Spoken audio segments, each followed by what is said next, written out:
इस कार्यक्रम के पुण्यार्चक हैं परम पूज्य श्रवण रत्न मुनि श्री 108 सुप्रभ सागर जी महाराज के 15वें निर्वाण दीक्षा दिवस के उपलक्ष्य में सुरेश जी जायसवाल, उषा जायसवाल, जय श्री गहलोत, ट्विंकल जायसवाल, वंश जायसवाल, अहमदाबाद।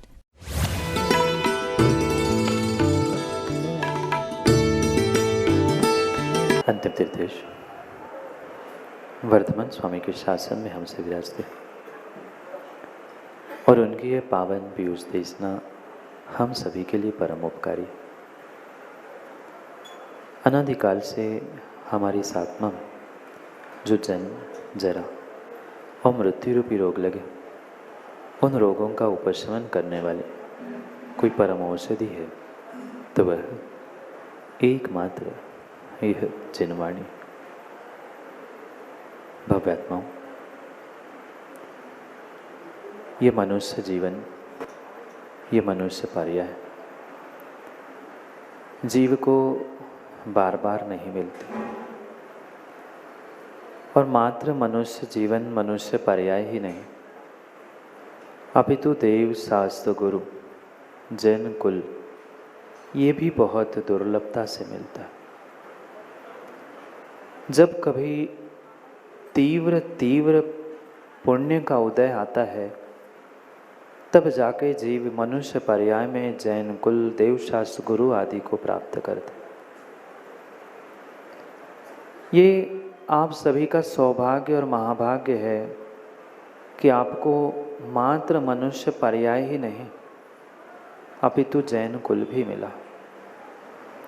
वे भी मनुष्य हैं जो सुबह सुबह दूसरों के घरों के सामने की नाली साफ कर रहा है। वो भी इंसान है जो सुबह उठकर सबसे पहले रोड साफ कर रहे हैं। आपकी पर्याय कितनी कितनी कितनी धन्य है। कहीं किसी को दूसरों की नाली और मकान साफ करने पड़ते हैं।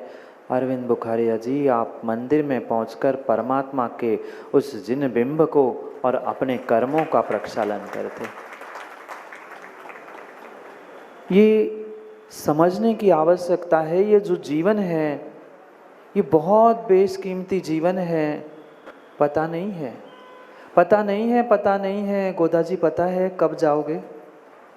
नहीं, ना पल का भरोसा है, ना कल का भरोसा है। ये जितने हमें सोर्स मिले हैं ये बहुत लिमिटेड है। जितने साधन मिले हैं बहुत बहुत बहुत लिमिटेड है। आज श्वास चल रही है, कल गंगवाल जी कोई भरोसा नहीं है। इस लिमिटेड रिसोर्स में, लिमिटेड साधनों में हमें अनलिमिटेड बेनिफिट प्राप्त करना है। इन इंद्रिय सुख के साधनों को जो लिमिटेड है, कुछ मिनटों तक हमें प्राप्त होने वाले हैं, इन सुखों को भी हम अनलिमिटेड कर सकते हैं, पर करने का तरीका सीखना होगा। ये एक बार मिली हुई मनुष्य पर्याय पुनः अगली बार मनुष्य पर्याय प्राप्त करते हुए हम चतुर्गति के भ्रमण से दूर होने का भी पुरुषार्थ मात्र और मात्र इस मनुष्य गति से कर सकते हैं, अन्य गति से नहीं। ये पुण्य के उदय से जो आज यहाँ बैठे हो ना, तीर्थंकर भगवान की, अरिहंत भगवंतों की और उन 458 अकृत्रिम जिन बिंबों की जो आराधना करने का आप सबको सौभाग्य मिला है, ये भी बहुत बहुत बहुत लिमिटेड पुण्य था। अगर मिले हुए इन लिमिटेड रिसोर्स में, लिमिटेड साधनों में, संकुचित साधनों में थोड़े से पुण्य का सदुपयोग करना अगर ज्ञानी सीख लोगे ना, तो अनलिमिटेड फायदे, अनलिमिटेड बेनिफिट तुम्हें इन लिमिटेड साधनों से ही मिल सकते। जो आज तक भगवान बने, तीर्थंकर बने, निर्ग्रंथ बने, वे कोई आसमान से टपक के नहीं आए थे। उनके पास भी जो साधन थे वह पहले लिमिटेड थे, संकुचित थे। धीरे धीरे उन्होंने पुनः उसको इन्वेस्ट किया। आरसी जैन साहब, एफडी तो होगी ना? नहीं, मुझे नहीं चाहिए आपकी एफडी, एक नया पैसा भी नहीं लूँगा, पर जितने बैठे हैं लगभग सबकी कहीं ना कहीं एफडी अवश्य होगी। उस एफडी में, बैंक में भी पैसे जमा करने से पहले व्यक्ति सोचता है, प्रयास करता है कि मैंने 200-500 जमा किए हैं तो उसको ब्याज रूप कुछ मिले। और ऐसी भी व्यवस्था आजकल बैंकों में होती है, उस ब्याज को पुनः जमा कर दो, पुनः ब्याज पर भी आता है ना, ब्याज पर भी ब्याज आता है। मूल पे तो ब्याज आ ही रहा था, पर ब्याज पे भी पुनः ब्याज आया, पुनः वो जमा हुआ, उस पे ब्याज आया, उस ब्याज पे ब्याज आता है। बिल्कुल यही प्रक्रिया हमें पुण्य के साथ करनी है। जो पुण्य के उदय में है, नर्तन मिला, देव शास्त्र गुरु का सानिध्य और बड़े बड़े निमित्तों को प्राप्त करने का सौभाग्य मिला है, उसको पुनः मूल में जमा करो और ब्याज पे पुनः ब्याज, पुण्य पे पुनः पुण्य, पुण्यानुबंधी पुण्य प्राप्त करने का प्रयास करो। और इस पुण्यानुबंधी पुण्य को प्राप्त करने के लिए श्रावकों मात्र और मात्र 2 साधन आपके पास है, मात्र 2 साधन आपके पास है जो आपके पुण्य को पुण्य में डिपॉजिट करने के लिए निमित्त बन सकते हैं। नहीं तो पुण्य के मल को पापों के निमित्त से खा के नष्ट करने वाले तो सैकड़ों हजारों है। क्या आप ये महसूस नहीं कर पा रहे हैं कल से आज तक कि कितना पुण्य का उदय है कि आपको इतने अकृत्रिम जिन बिंबों की आराधना करने का सौभाग्य मिल रहा है? ये पुण्य का तो उदय है माँ, ये पुण्य का उदय तो है, पर पुण्य के उदय में पुनः पुण्य को संभाल के रखो। नहीं तो पुण्य एक बार उदय में आया हुआ पुण्य पुनः काम में नहीं आता, अगर पुण्य को पुण्य में डिपॉजिट नहीं किया तो। कभी अगरबत्ती देखी, कभी अगरबत्ती देखी जलती हुई? पूरे घर में, पूरे स्थान में वे सुगंध तो फैला देती है, पर सुगंध के साथ साथ जाके कभी बोरा जी उस अगरबत्ती के पास पहुंच के देख लेना, अगरबत्ती के पास पहुंच के देख लेना। कभी देखा? पूरे घर परिवार में, पूरे स्थान में भले ही सुगंध फैलाती है, पर जहां अगरबत्ती जलती है उसके नीचे राख मिलती है। जैसे ही अगरबत्ती जलती है, दुनिया के लिए तो सुगंध दे रही है, पर स्वयं के लिए वो अपने आप को जलाकर नष्ट कर रही है। ज्ञानी तेरा पुण्य भी ऐसा है। दुनिया के सामने तू मान सम्मान, प्रतिष्ठा, धन दौलत, बहुत ऐशो आराम की जिंदगी जी रहा है। दुनिया तो कह रही कितना पुण्यात्मा, पर भूल मत करना ये तेरा पुण्य का उदय तेरे पुण्य को नष्ट करके राख करके जा रहा है। आने वाले समय के लिए कुछ ले जाना है तो उस पुण्य को राख बनने से पहले पुण्य को पुण्य में डिपॉजिट कर, पुण्य को पुण्य में डिपॉजिट कर। इसलिए कुंद भगवान बार बार समझा रहे हैं, कुछ कर पाओ नहीं कर पाओ, पर जीवन में 2 कार्य श्रावक बनकर छोड़ मत देना, अरिहंत की पूजा और निर्ग्रंथ को दान। मात्र 2 से ही तेरा कल्याण हो जाएगा। 6 आवश्यक श्रावकों के लिए कहे हैं, पर ज्ञानी 6 को नहीं कर पा रहे हो, कम से कम 2 को भी कर लो ना, 2 को भी कर लो। अपने शक्ति से, श्रद्धा से, अपने श्रेष्ठतम भावों से 2 कार्य भी कर लो ना, तो जीवन शैली भाई बदल जाएगा। आज तक क्यों नहीं बदला? पूछ सकते हैं, बहुत सारे पुजारी बैठे हैं।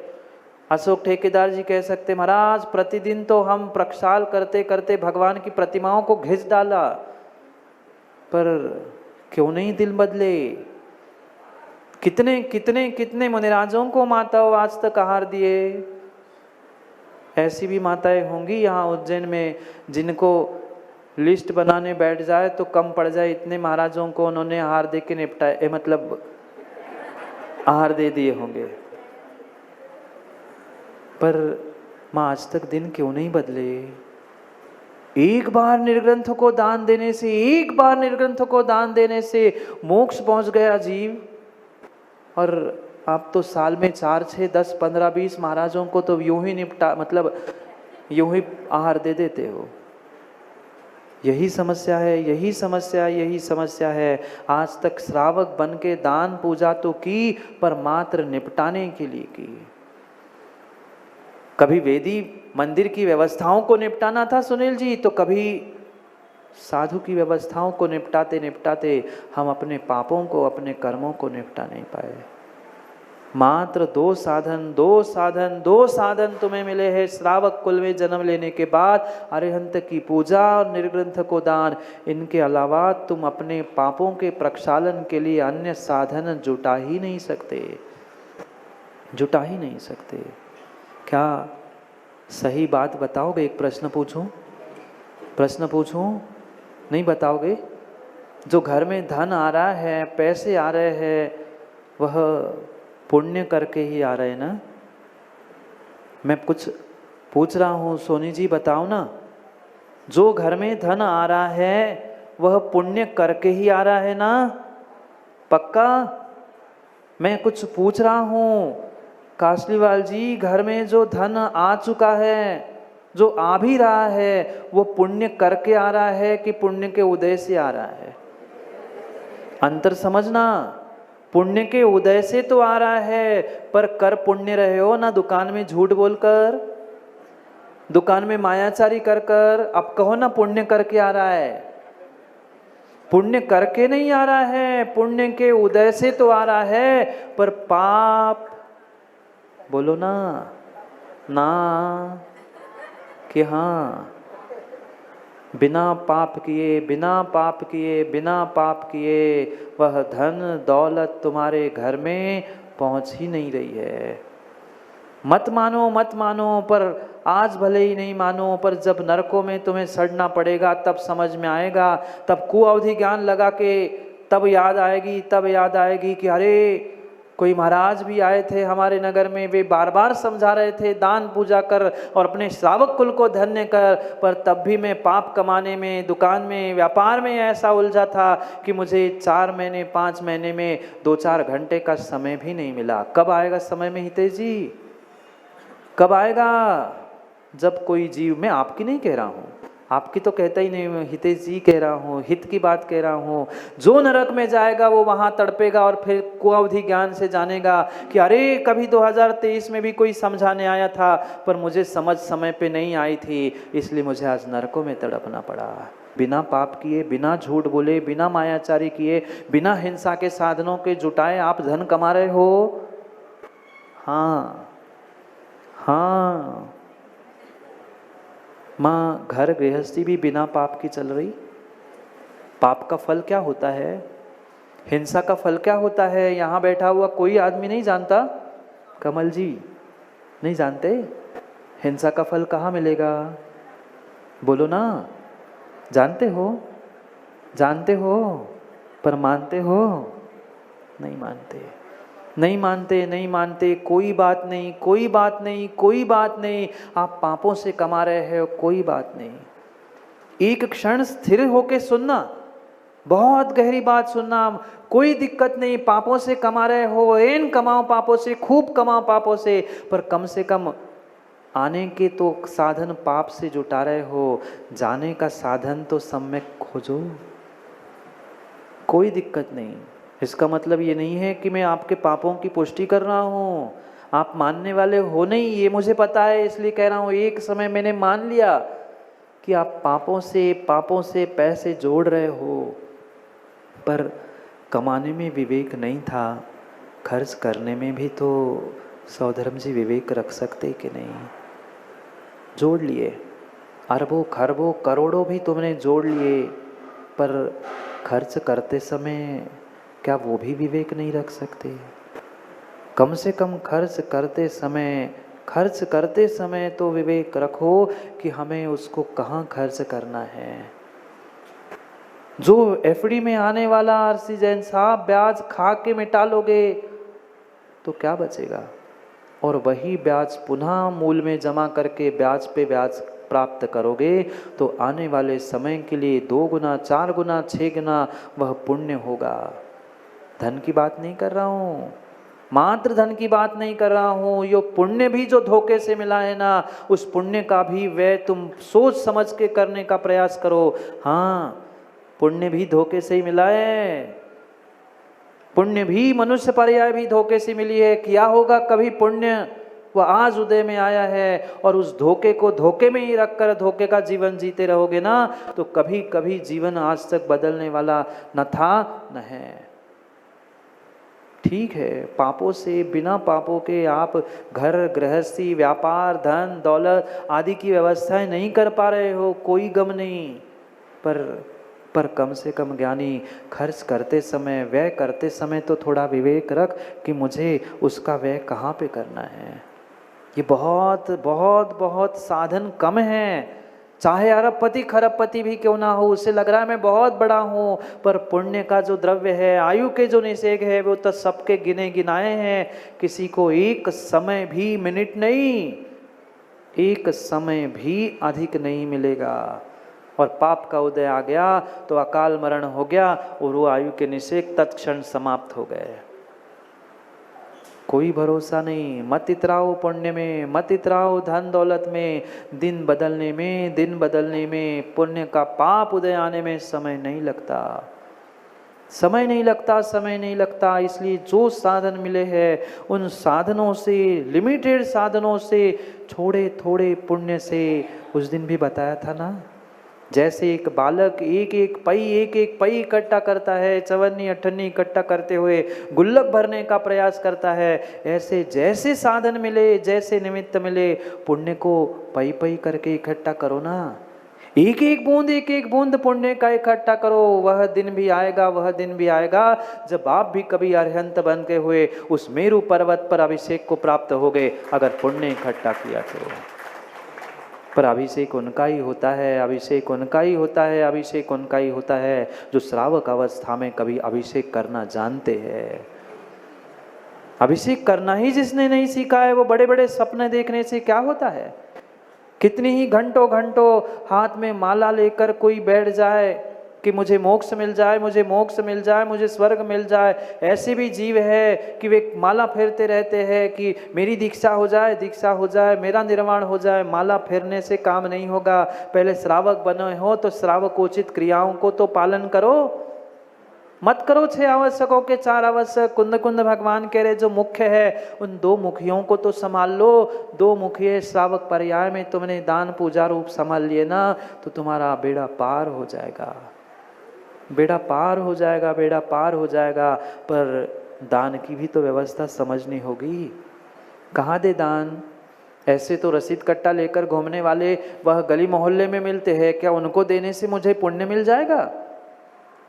नहीं, बिल्कुल नहीं, बिल्कुल नहीं, बिल्कुल नहीं। ये दान की व्यवस्था हमारे आगम की है ही नहीं, है ही नहीं। मात्र पूजा में माँ पढ़ती आए, पढ़ते आए, पढ़ते आए, पढ़ते ना 10 लक्षण में दान 4 प्रकार, जोर से बोलो, दान 4 प्रकार, 4 संघ को।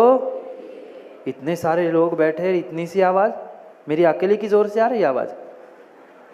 दान 4 संघ को दीजिए। वह मात्र कहते आए दान 4 ही प्रकार के हैं, पर फिर भी कुछ क्या करे। आज व्यक्ति इतना सोशल हो चुका है अध्यक्ष जी, इतना सोशल हो चुका है, उन्होंने रक्त को भी दान की श्रेणी में रख दिया, शरीर के इंद्रियों को देने को भी दान के श्रेणी में रख लिया। और गजब की बात तो अजीत शास्त्री जैसे विद्वान जब खड़े होते हैं और किसी त्यागी व्रती को लेकर खड़े होते हैं फीता काटने के लिए, जैसे कह रहा हूं, तुम्हें थोड़ी कहता हूं।